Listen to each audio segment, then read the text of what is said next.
Hi everyone, welcome to my channel. My name is Noelle and I review and unbox subscription boxes here on my channel, and today I have a book box that was not sent to me for review. It is the adult selection from Once Upon a Book Club. This is the February box and it was a thriller and I thought it was awesome. The gifts, we'll see what you guys think. So this is what the box looks like. Now I will say this one was a little bit different. They used one of their bigger boxes. They're always like kind of styled the same, but I think that maybe they just had a lot of extra big boxes that they're trying to get through because the gifts themselves did not require such a big box, but to make up for it, they actually put some shred in here, and it was shred that was meant to look like torn up pages. And I will tell you, this is like some of the dustiest shred. Like, good on them for like recycling and using some torn up pages, but at the same time, there was dust everywhere. Now, I will say most of the gifts, let's see, 3 out of 4 of them were shrink wrapped with plastic, so that helped. But even just opening up that box right now, I just got the dust all over me again. So most of the boxes were shrink wrapped. I've removed the shrink wrap and I will be opening the gifts as we go along. Now this box is $59.99 per month. There is a tiny bit of a discount if you're able to do a multi-month subscription, but I also have a discount for you. So it is High Noel 10, and that will save you 10% on any purchases at Once Upon a Book Club, and it definitely allows me to continue getting my 3-month at a time subscription. The other nice thing is that you can switch, and if you prefer to get the young adult or even the tween boxes, I think you can do that pretty easily within your subscription. I just stick with the adult for the most part, but when they release the hints, and now you can actually find out the actual title instead of just going on the hint, like this one was called The Bone Garden, but the book was The Family Inside by Katie Gardner. I will sometimes skip. If it's a book that I don't think sounds like my general taste, maybe it's a romance, maybe it's more fantasy, maybe it's a book that I've already read, but they are always pretty good books, and lately they've done a really good job of getting us some pretty recent releases. This was a paperback. I will be reading the blurb on the back, and then sometimes we get a nice note from the author. This one is pretty big and looks like it was written in Sharpie, so I might be able to share that with you. Along with every book box, we also get the guide, which usually includes a lengthier conversation with the author, a QR code so that you can see the discussion in the Facebook group, discussion questions, and then of course just a list of the gifts. There are usually 3 to 4 actual tangible gifts. Sometimes there are paper gifts. Lately what they've been doing is adding like a sonic element by including a QR code, usually linking to somewhere on Spotify where you get to hear the song or the music that they've mentioned in the book, because the whole idea is to bring the book to life. They often, lately it's been recipes. Sometimes it's like a crossword puzzle or a map or something that has to do with the topic of the book, but this time around, it was mac and cheese because one of the characters has, I think they called it like the palate of like a 2-year-old, and mac and cheese is like his favorite. So I also love myself some mac and cheese. It's like a go-to for me. We had a quick family trip this weekend and I had mac and cheese twice when it came to like going out to meals. So I do like a fancy mac and cheese. So this is a recipe where I would have fun actually going ahead and making that recipe. All right, so included with the guide, the book, of course, that they've given you hints for is their quote card, which they're kind of famous for. We all keep secrets from each other. Inside every person is a well so deep, no one else can reach the bottom. So that is our creepy quote. And then, like I said, there is a note from the author on the back. In addition, we got a nice signed book plate that is fashioned to look like the cover art, which is always nice. We get our collectible sticker, these little hexagon stickers for every Once Upon a Book Club read. That's included in their limited editions as well, so that you can kind of keep a log. If you're someone who doesn't necessarily have a reading journal, that's a fun visual way of keeping track. And then, of course, we have a regular bookmark, if you don't have a bookmark that you want to use that matches the quote card, matches the book, and you can see how some of the packaging will match the book as well. But this one was very dark. All right, so we have our 4 gifts. I will read the blurb on the back. Let's actually read the little note from Katie. Dear reader, writing this book was exciting and challenging in all the best ways. I love dark, twisty books, and so what can be dark and twisted but comes with the promise of good intentions? Family. Inside these pages, you'll find a dash of romance, a dollop of mystery, and a healthy serving of a family behaving badly. I hope you love reading it as much as I enjoyed writing it. I will say, there's such a rash of thrillers, and some of them are just so predictable. This one had a lot of threads. It had a lot of twists and turns. I did kind of figure out one of the main ones just because of shifting time periods. I did figure out one of the main twists about like halfway, 2/3 of the way through, but there are a few other loose ends that like when we got to the last like 50 pages, I was like, all right, you guys need to figure out a couple little loose ends for me, and she did. So I enjoyed it because it wasn't predictable, and it did keep me guessing until the end, at least on a few things. It takes a special family to turn a home into a nightmare. Since her husband's unsolved murder 3 years ago, Iris Blodgett's life has unraveled. Awash in grief and buried in debt, she can't pay her mortgage. And now that she's lost her job, she has no idea how she'll provide for her unruly teenage daughter, Ellery. Facing eviction, Iris turns to her new beau, prominent architect Hugh Small, for a shoulder to cry on. But the seemingly perfect Hugh offers her something more, an invitation to move into his mother's centuries-old mansion while he renovates the property. It seems like the perfect solution, but when Iris and Ellery arrive at Ravencliff, of course it's called Ravencliff, the family inside isn't quite what they expected. Iris didn't even know Hugh had siblings, much less that they'd all be living together. With repairs underway, the house gives up its dark secrets one by one. Before long, Iris unearths a chilling family history and the terrifying reason she and Ellery were invited in the first place. Dun, dun, dun. So I actually thought the book was, like I said, pretty good. I don't think that the passages that I'm going to read are necessarily going to give things away, but if this is something you're looking to read, I might wait on watching the rest of this. All right. Even though, of course, I want you to watch. There was a QR code in here that went, so this is what it looks like when they give us a QR code, and it was to the Dance of the Sugar Plum Fairy. It's not important to the plot, but it was one of those little extras that they included. So the first gift didn't come until 146, page 146. This is just some like fancy wrapping paper that they had made. So that's like takes some engineering to get the right size square for the box each time. I thought that was pretty cool.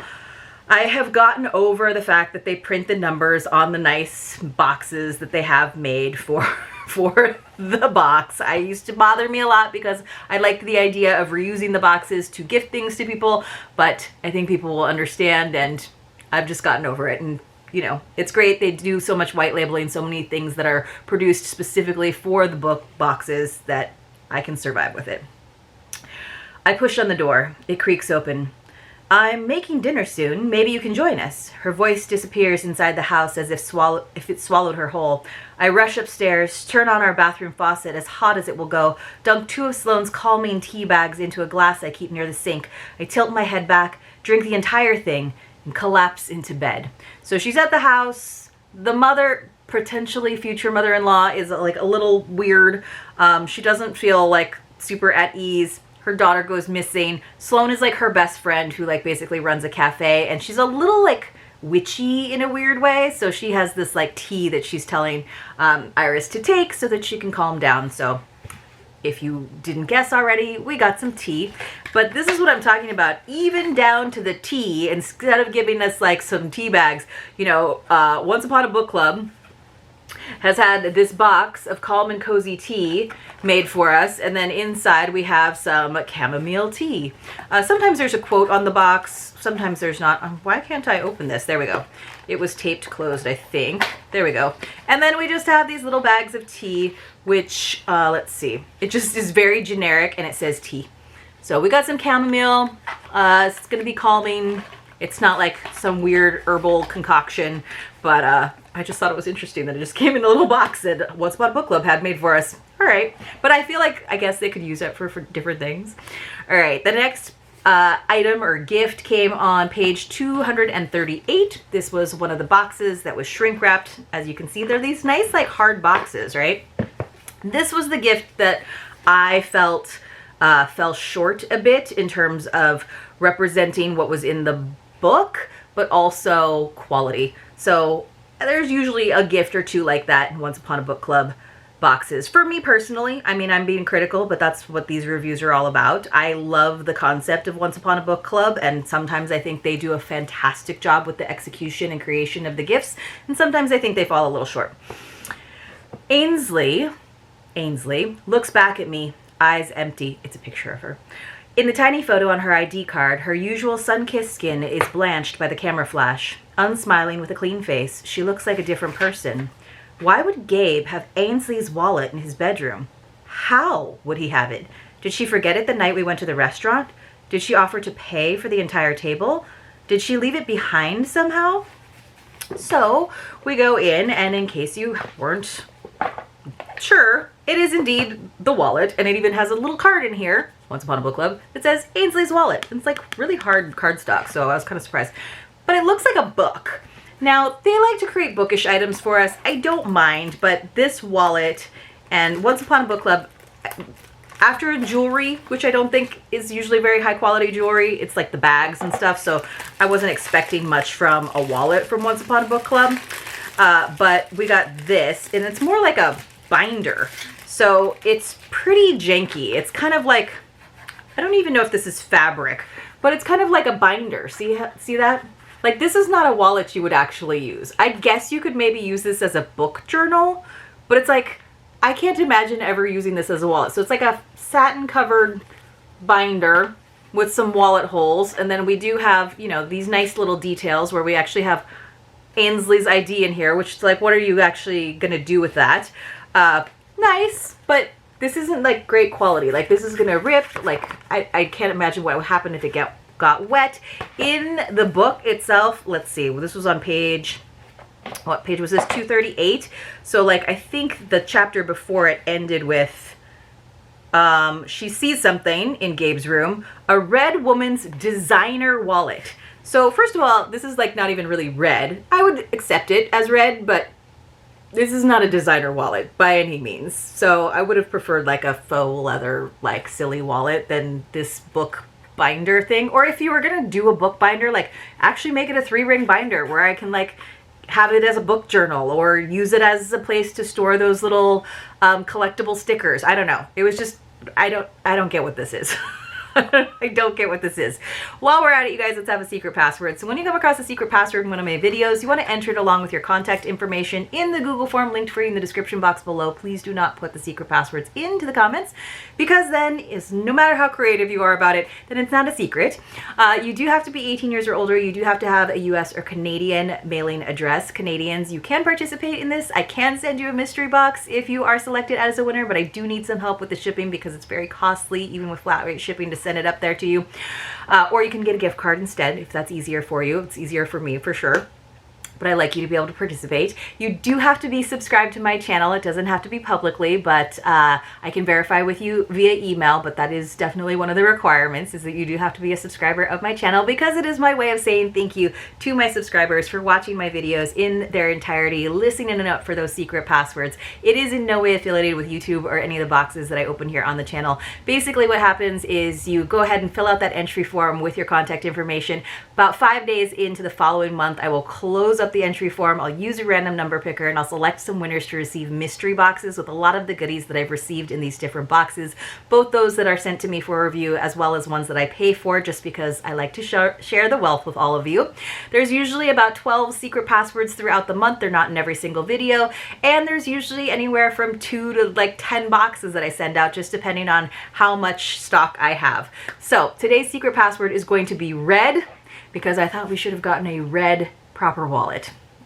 All right, let's move on to our last 2 gifts. The next one was on page 361. We got another nice box. This one has kind of like a crackle print to it. So 361. So the last 2 gifts kind of came in quick succession. It was like page 361 and page 371, like 10 pages apart. I usually like it when they're like spread out a little bit more, because especially with a thriller like this, like there was no way I was not going to finish the book at this point. And sometimes I like the gifts to kind of give me that inspiration, that little nudge to keep reading. And I definitely didn't need that at this point in the book. So we have a little note down here at the bottom. Let me see. Rebecca sprints into the garden and rushes to Gabe's side. Filled with panic, she doesn't see me creep toward the shovel. She only notices me when I stand over them, shovel clenched in my bone-weary fists. Iris! The shovel connects with the side of Hugh's skull. So, yes, I mean, you're hearing a lot of names, so that's why I don't feel like there's going to be too many spoilers in this for you, and you're not necessarily knowing the outcome of that that is kind of a big pivotal scene. It is towards the end of the book, but if you didn't already guess, we're not getting the shovel. I mean, the shovel they're talking about in the book, here's a little hint, it is a full-size shovel. Like, it's a big shovel, but we got a little gardening trowel, which is okay. So again, she doesn't see me creep toward the shovel. We got the little quote on the back, but instead of a shovel, we got a gardening trowel, which I thought was appropriate. This is a spring box. Well, it's a February box that you're probably reading in spring. If you are keeping up with your TBR Once Upon Book Club box pile. So it's very springy with this rubberized like green handle and this printed like, it's pretty. I'm not a gardener. I don't have a garden. I don't have a yard. I'll probably pass this on to someone, but this seems like a decent quality. I don't know like how grippy and good the handle is. Definitely matches my nails. This is really pretty. This is an example of where it's not a literal not a literal representation of the gift. They're not going to give us a full-size shovel in here, but this makes sense, right? So I guess I'm giving them a hard time about the wallet not being red, but that just doesn't feel like a wallet to me. I don't know. Let me know. If you think I'm being hard on them, that's fine. But you want to get the value, and I think we're definitely getting the value. You know, it's a paperback book.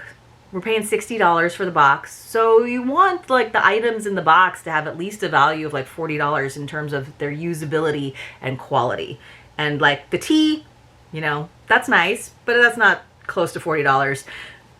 The trowel, okay, or the shovel, sure, you know, $10, $15, there's a little value there. This is just like the quality of it, the execution of it. It's just not something I think most people would use unless it was like, again, deviate completely, don't put little wallet slots in it, make it like a little bookbinder or something. Okay, finally, page 371, we have our last one to see if we can get that, like, you know, around $40 value-ish, maybe.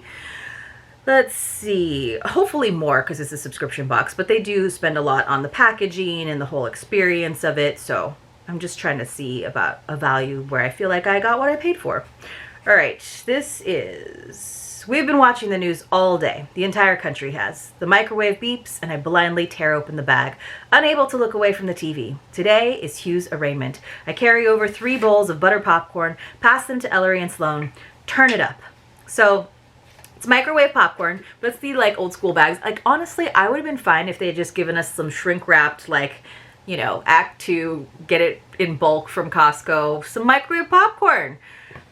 This was not bad though. So it's not that. It's not just a microwave popcorn, or even a jar of popcorn would have been good. Popcorn kernels. We actually got a popcorn maker for microwave popcorn. It's kind of like the Oppo Pop, like expandable one. So it does have directions. It's pretty cute. It looks like this. I haven't actually opened it up. It's like a little mini guy though, so I don't know how much it would actually make. So here's a little lid. My Oppo Pot is not like that. And then I think you just turn this inside out. It's like a dog food bowl almost. I was gonna see if that turns in, so I guess it goes the other way. So it's nice because it's collapsible, and then I think you just put this lid on top.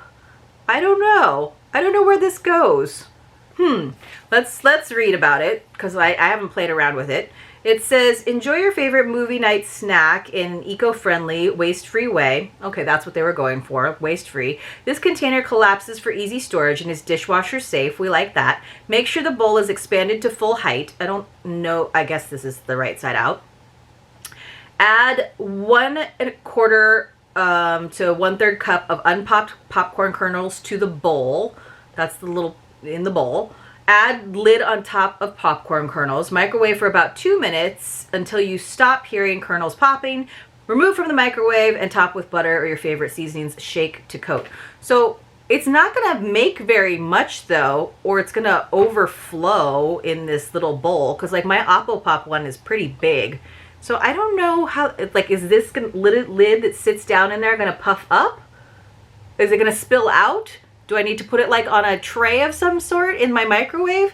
It just seems really small for, what'd they say, 1/4 to 1/3 cup? 1/4 to 1/3 cup of unpopped popcorn? Like, I don't know. I don't know. I think I would have preferred just getting like some popcorn kernels. But it's cute. I like that they gave us the directions. It is small. It's not bad. I think we just barely got the value, but there was a lot more potential for that wallet, for that red wallet. Yeah, there's a little more potential for it. If you missed it, there was a secret password. It was the color of what the wallet should have been. And not a bad box. I think it makes up for it that the book was a good thriller in my personal opinion. The gifts were not like the best curation from Once Upon a Book Club, because sometimes, again, they knock it out of the park. This time, tea, okay, you can't be mad about tea. Shovel, okay, but I personally won't get to use it. Popcorn popper, nice idea, but it seems really tiny. And then the wallet slash binder thing, I just personally won't find use for it. So, you know, like 2.5 stars out of 5 for the gifts. Book, I'm gonna give it 4.5 to 5. You guys let me know what you thought about this box in the comments below. If you're interested in joining our book club, we are getting really close to selecting our next quarter's title. We have 4 different titles to choose from, so if you want to participate in that, make sure that you are a part of our Facebook group, and I will see you all very, very soon in my next unboxing.